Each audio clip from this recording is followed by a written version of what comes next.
Valençol est une commune française, située dans le département des Alpes de Haute-Provence, en région Provence-Alpes-Côte d'Azur. Ses habitants sont appelés les Valençolais. La commune comptait 3188 habitants en 2018. Le bourg, à 595 mètres, formé en amphithéâtre, est situé sur une colline entre le plateau de Valençol et la vallée de Notre-Dame. La commune est l'une des plus étendues de la région et comporte plusieurs hameaux. Valençol est arrosée par la Durance, limite ouest de la commune, ainsi que par son affluent l'As, en limite nord. La commune compte également plusieurs cours d'eau, affluents de la Durance, de l'As, Alpes de Haute-Provence, et du Verdon. Aucune des 200 communes du département n'est en zone de risque sismique nul. Le canton de Valençol est en zone 2, sismicité moyenne, la plus élevée de France métropolitaine, selon la classification déterministe de 1991, basée sur les séismes historiques, et en zone 4, risque moyen, selon la classification probabiliste C8, de 2011. La commune de Valençol est également exposée à 3 autres risques naturels, les feux de forêt, les inondations, dans les vallées de la Durance et de l'As, les mouvements de terrain. La commune est presque entièrement concernée par un aléa moyen à fort. La commune de Valençol est de plus exposée à 2 risques d'origine technologique, celui de transport de matières dangereuses. Par route et canalisation, la départementale RD6 peut être empruntée par les transports routiers de marchandises dangereuses. Le gazoduc servant à alimenter Digne en gaz naturel traverse la commune et constitue donc un facteur de risque supplémentaire. Enfin, celui de rupture de barrage. En cas de rupture du barrage de Serre-Ponçon, toute la frange ouest de la commune, située dans la vallée de la Durance, serait recouverte par l'onde de submersion, sous plusieurs mètres d'eau. Aucun plan de prévention des risques naturels prévisibles, PPR, de la commune n'existe. Le plan des surfaces submersibles, datant de 1961, en fait office, et le DICRIM n'existe pas. La commune a été l'objet de plusieurs arrêtés de catastrophes naturelles, pour des inondations, et des coulées de boue en 1987, 1992, 1994, 2 fois, 2004 et 2008. Le 4 août 2004, un orage violent cumule 82 mm de précipitations en 3 heures. Valençol, village perché. Ce type d'habitat est considéré comme typiquement provençal, il est surtout typiquement méditerranéen. Ces villages-ci sur leur acropole rocheuse, qui ont gardé leur aspect médiéval, forment par l'orientation des façades de leurs maisons vers la vallée ou la voie de communication un véritable front de fortification. Fernand Benoît souligne leur origine, quelquefois préhistorique, en signalant que Cicéron, à propos des Ligures qui peuplaient la région, les dénomme Castellani, c'est-à-dire habitants des Castellas. Ces villages perchés se trouvent essentiellement dans les zones collinaires, dont le terroir est pauvre en alluvions, et où l'eau est rare. De plus, ce groupement en communauté refermée sur elle-même correspond à des régions de petites propriétés, où les seules terres fertiles se situent au fond de quelques vallons, et ce regroupement a facilité l'existence d'un artisanat rural indispensable aux villageois, charrons, forgerons, etc. A contrario, l'habitat dispersé implique de grands domaines qui tendent à vivre en autarcie.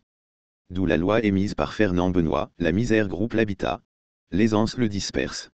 Le nom du village, tel qu'il apparaît la première fois en 909, Valenciolam, est tiré du nom de Valence, avec le suffixe diminutif ola. Valençol, en latin Valensolia, qui est aussi écrit Valenzolia et Valenciola selon les scribes et les époques, est situé sur le versant d'une colline, à 45 km au sud-sud-est de Digne. D'autres étymologies proposées font dériver son nom, soit de Velis Solis, à cause de son exposition au sud-est, soit autre de Variansens Saalum, terre des Variachans, qui serait un peuple gaulois ou ligure. Ces derniers apportent en preuve et la domination provençale Varansoro, et des actes où l'on trouve Valençol. Ce dernier sentiment ne peut qu'être préféré, si on remarque la belle vallée, qui se déroule au pied de la ville, s'appelait jadis Agé Variansensi, nom que portait aussi le Pagus. Le village s'appelle Valençola en provençal, selon la norme classique, et Valençolo selon la norme mistralienne.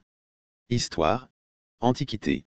À l'époque gallo-romaine, un village se situait à l'extrémité de la vallée dans le quartier d'Arlanne. On y a retrouvé des fragments de colonnes de granit gris, et les ruines d'anciennes bâtisses occupant une vaste superficie, et des monnaies de la République marseillaise, de la République romaine et de l'Empire. On y a aussi mis au jour des tombeaux et des lampes sépulcrales. Ce village fut détruit par le feu, peut-être par une invasion barbare. Les habitants se retirèrent alors sur la colline voisine pour s'y fortifier. La découverte la plus remarquable du XIXe siècle est un vase de céramique, d'une contenance de 150 litres environ. Sur le bord de ce dolium, se trouve marqué le chiffre 17e. Ce vase est le seul qui ait été trouvé entier, parmi une grande quantité de fragments d'urnes semblables. La voie domitienne, voie prétorienne, via Pertoriana, partant de Cimiez, et passant par Glandève, Anote, Vergon, Castellane, Moustier, Riez, Valençol, Saint-Tulle, Montfuron, et Céreste, aboutissait à Apt. Cette voie reliait les 3 colonies romaines de Cimiez, de Riez, et d'Apt. Des bornes milliaires se retrouvant sur la D8 et la D4 confirment la présence de cette ancienne voie. Moyen Âge.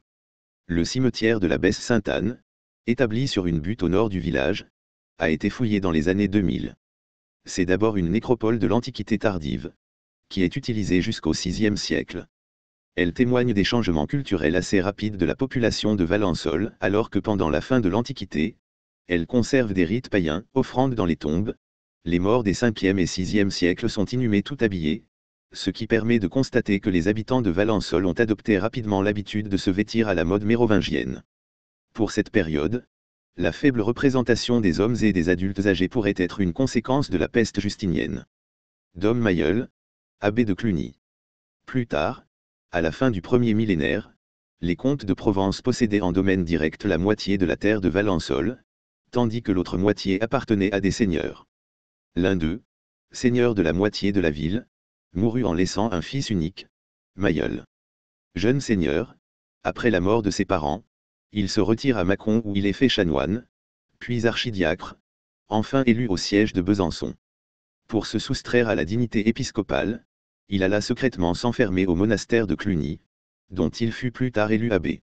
Mailleul, en renonçant au monde, avait cédé tous ses droits seigneuriaux, dont Valençol, au comte Guillaume Ier de Provence, ne se réservant que sa maison natale, et l'église du lieu, afin d'y établir une communauté de son ordre. En 990, le comte meurt et lègue à l'abbaye de Cluny le fief de Valençol, qui y installe un prieuré. L'ordre de Cluny devient dès lors seigneur en partie de cette ville. Il y était représenté par les religieux que saint Mailleul y avait déjà institués. Pour donner à cette nouvelle maison tout le développement et la stabilité nécessaires, Odilon de Mercœur, successeur de Mailleul, transigea avec Almérald, évêque de Riez, en l'an 1010. Moyennant un don de 90 sous en or, et une redevance annuelle et perpétuelle de 27 deniers en faveur de l'évêché, l'évêque céda à l'abbaye de Cluny l'église paroissiale Saint-Maxime de Riez, avec les offrandes et les dîmes. L'abbaye de son côté, s'obligea d'entretenir dans le monastère de Valençol 5 religieux soumis à un prieur, et chargés de l'office divin comme dans les églises collégiales, et d'entretenir de plus, pour l'administration des sacrements, un nombre de prêtres séculiers nommés par l'évêque diocésain. À cette époque, des lieux-dits comme Aubanet, hameau abandonné au nord-est du village, où les marges au sud-ouest sont déjà habitées et citées dans des textes, en 909. Au XIe siècle, une motte castrale est élevée au lieu-dit La Moute. Au Moyen Âge, le bar, signalé au début du XIe siècle dans les chartes, et Villedieu, également signalé dès 1037, formaient 2 communautés indépendantes.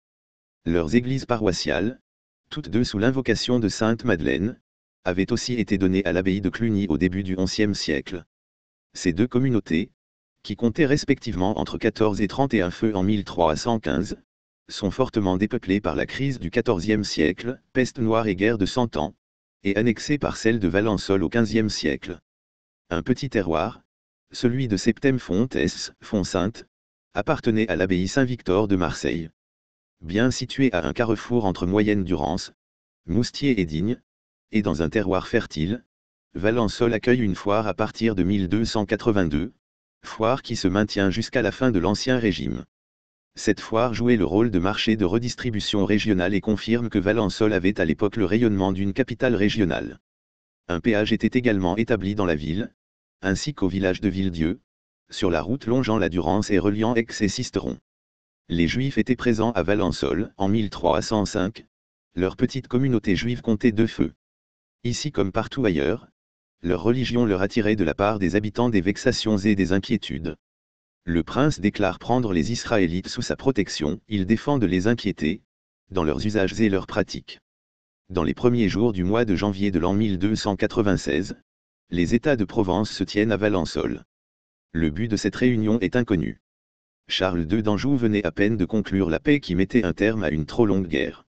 Une des conditions de cette paix étant le mariage de sa fille Blanche avec Jacques d'Aragon.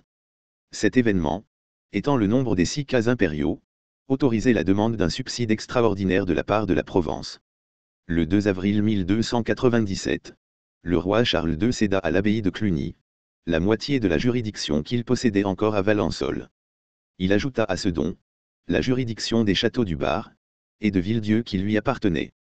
Ces cessions conférèrent ainsi aux abbés de Cluny la presque totalité de la seigneurie de ce lieu. Mais nonobstant cela, les habitants de Valençol et les successeurs même de Charles II opposèrent des résistances, presque continuelles à l'exercice, de la haute et basse justice, que s'arrogeaient les abbés de Cluny. Fatigué de ces contestations, le roi Louis II envoya Jean de Sade à Valençol en 1408 avec plein pouvoir de les terminer. Par une transaction de l'année suivante, qui fut ensuite confirmée aux abbés de Cluny, les comtes renonçaient à tous leurs droits sur la terre de Valençol. Enfin en 1475, le roi René ajouta à ses privilèges la concession des droits de régal. Plusieurs habitants se convertissent au protestantisme au XVIe siècle, ce qui provoque une réaction hostile chez certains adeptes du catholicisme. Quelques mois après le massacre de la Saint-Barthélemy, le 26 novembre 1572, le tocsin est sonné, et une émeute anti-huguenote se déclenche, se soldant par la mise à mort de l'un d'entre eux, l'expulsion des protestants et le pillage de leurs maisons. Le prince Armand de Bourbon-Conti donna à la communauté de Valençol, en 1664, un capital de 1500 livres pour servir à l'augmentation des honoraires des régents du collège. Cet établissement, que les évêques de Riez protégeaient, se maintient jusqu'en 1789. La peste se déclara à Riez, dans les premiers jours de juillet de l'an 1629, et à Valençol en 1632, fin le 8 décembre. Un hôpital des pestiférés avait été établi dans le quartier de la Trinité, où la majorité des victimes y a été inhumée. Une procession annuelle est votive et célébrée chaque 8 décembre. De nos jours, cette procession a été fixée au dimanche de la Très Sainte Trinité. Une messe y est chantée dans la chapelle de ce quartier. Un grand pique-nique s'y déroulait encore au XIXe siècle. Les États de Provence siègent à Valençol en 1629 et 1630. Un bureau de la poste royale est installé à Valençol sous l'Ancien Régime. L'habitat est alors très dispersé, sur les 3117 habitants de la communauté, seuls 686 sont au village de Valençol. La communauté compte encore 76 bastides, et 56 maisons dans 7 hameaux. À la veille de la Révolution, la ville compte une loge maçonnique, Saint-Jean d'Écosse de l'unité affiliée à la loge de Saint-Jean d'Écosse de Marseille. Révolution française. La Société patriotique de la commune fait partie des 21 premières créées dans les Basses-Alpes, avant juin 1792. En 1792 à 1793, la section est contrôlée par les fédéralistes. En relation avec la section de Marseille, elle diffuse les idées des Girondins, jusqu'à leur proscription le 31 mai 1793, et l'écrasement de l'insurrection fédéraliste en juillet. Lors de la Révolution française, le fait que l'amiral de Villeneuve continue de faire carrière, et que son frère l'abbé Jean-Baptiste de Villeneuve soutienne le nouveau régime, il est le premier évêque de Digne constitutionnel, élu en 1791, poussa la noblesse locale à ne pas émigrer, et leur permit donc de ne pas perdre leurs biens. Les biens des émigrés étaient déclarés biens nationaux. En conséquence, la classe des ouvriers agricoles et petits fermiers, qui ne put profiter de leur vente, resta pauvre et constitua un soutien fort au Front populaire. Elle s'engagea également fortement dans la résistance intérieure française. Le collège de garçons ferme à la Révolution, ainsi que le pensionnat de jeunes filles des Ursulines. Le coup d'État du 2 décembre 1851, commis par Louis-Napoléon Bonaparte contre la Deuxième République, provoque un soulèvement armé dans les Basses-Alpes, pour défendre la République. Après l'échec de l'insurrection, une sévère répression poursuit ceux qui se sont levés. Pour défendre la République, 71 habitants de Valençol sont traduits devant la commission mixte, la majorité étant condamnée à la déportation en Algérie. Comme de nombreuses communes du département, Valençol se dote d'une école bien avant les lois Jules Ferry, en 1863. Elle en possède déjà une qui dispense une instruction primaire aux garçons, au chef-lieu. La même instruction est donnée aux filles, la loi Fallou, 1851, imposant l'ouverture d'une école de filles aux communes de plus de 800 habitants. La commune profite des subventions de la deuxième loi du Rhuys, 1877, pour construire 4 écoles neuves, au chef-lieu, et au hameau du Bar, des Chabranzés de Saint-Grégoire. La libération de Valençol est marquée par le passage d'une colonne de la 36e division d'infanterie, US, le matin du 18 août 1944, venant de Riez et se dirigeant sur la vallée de la Durance. La commune a été décorée, le 11 novembre 1948, de la Croix de guerre 1939 à 1945. La commune est connue dans le milieu ufologique. En 1965, un agriculteur affirma avoir observé un ovni et 2 êtres humanoïdes. Ces affirmations ont été réfutées par Dominique Caudron, ufologue sceptique français. Lieux et monuments remarquables. Une association de Valençol, les Drailles de Saint-Mailleul, a pour objectif la sauvegarde du patrimoine local. 2 jardins classés se trouvent à Valençol, le Clos de Villeneuve, Bastide dont les jardins, possède le label Jardin remarquable, ainsi que le château du Grand Jardin. Architecture civile et militaire. La Grand-Rue, maison à encorbellement, le château de Bar, construit en 1627, est disposé autour d'une tour ronde centrale. À Villedieu, se trouve un ancien relais de poste. La chapelle Sainte-Madeleine, proche de Villedieu, est simple et rustique, nef plafonnée, abside en cul-de-four, un portail sud existait, bouché, la façade occidentale est percée d'une petite baie. L'ensemble date du XIe siècle. L'ancien château de Villedieu, restauré au XXe siècle, ancienne résidence de la famille seigneuriale de Salves de Villedieu. Valençol compte plusieurs maisons à encorbellement, dont certaines du XVIIIe siècle et d'autres plus anciennes. La fontaine de la place Thiers porte la date de 1734, mais la Drac, la date du siècle précédent, elle comporte un bassin circulaire et un pilier central, qui porte les 4 rostres fournissant l'eau, l'ensemble étant classé monument historique. Le lavoir est assez imposant, avec 5 bassins, et daterait de 1681. Sur la façade d'une maison privée de la place des héros de la Résistance, un cadran solaire blanc et sans légende date de 1903. L'église paroissiale Saint-Blaise, ancien prieuré de l'abbaye de Cluny, fondée par saint Mailleul, domine le village. La nef, reconstruite en 1789 à 1790, forme une croix latine, et est comprise entre une façade occidentale romane, et un chœur vaste et remarquable par son architecture gothique du XIVe siècle, selon Raymond Collier, ou des XIe et XIIIe siècles, selon les monuments historiques. Les 2 travées du chœur sont voûtées d'ogives. Des colonnes et colonnettes encastrées dans les murs, avec des chapiteaux ornés de feuilles d'acanthe et de figures fantastiques, soutiennent les arcs et les croisillons de la voûte. Les bas-côtés sont ajoutés au XIVe siècle, des chapelles à la fin du XVIe et au début du XVIIe. Le clocher est construit au-dessus du chœur. Elle possédait un cloître, qui a disparu mais dont on retrouve les traces dans les maisons avoisinantes. L'ensemble du bâtiment est inscrit avec la cour qui avoisine. Elle possède, dans son mobilier, 48 stalles du XVIe siècle, la clôture des fonds baptismaux, qui est l'ancien jubé, haut de 2,40 m, date des environs de 1600, et a été classé monument historique au titre objet. La bénédiction et inauguration du nouvel orgue de Valençol est intervenue le 28 août 2012. La chapelle Saint-Mailleul, située au village, construite en 1743, est plafonnée. La tour du clocher est construite sur la façade occidentale. L'église Sainte-Madeleine au Bar date, dans son état actuel, du XVIIe siècle. L'autre église Sainte-Madeleine, proche de Villedieu, actuellement au rang de chapelle, date du XIe siècle et est citée comme un beau bâtiment.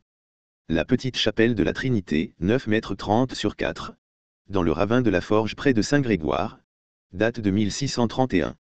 La chapelle Saint-Bonaventure du hameau des Maragonelles, près de la Combe, à l'ouest du village, la chapelle Saint-Laurent des Villars, la chapelle Saint-Jean au sud-est de Valençol, la chapelle Notre-Dame des Blaches, ou d'Aubanet entre les fermes de la Moutonne et de Le Marie, sont toutes dans un état de ruine, plus ou moins avancé. La chapelle Saint-Anne fait partie des édifices prophylactiques, destinés à protéger le village. Édifiée au nord du village, elle est aujourd'hui convertie en maison d'habitation. Il en existe 5 autres, Notre-Dame des Sanges, Saint-Claude, Saint-Pierre, Saint-Roch, Saint-Barthélemy. La porte ogivale de la rue de la Juiverie, vestige du quartier juif jusqu'au XVIe siècle.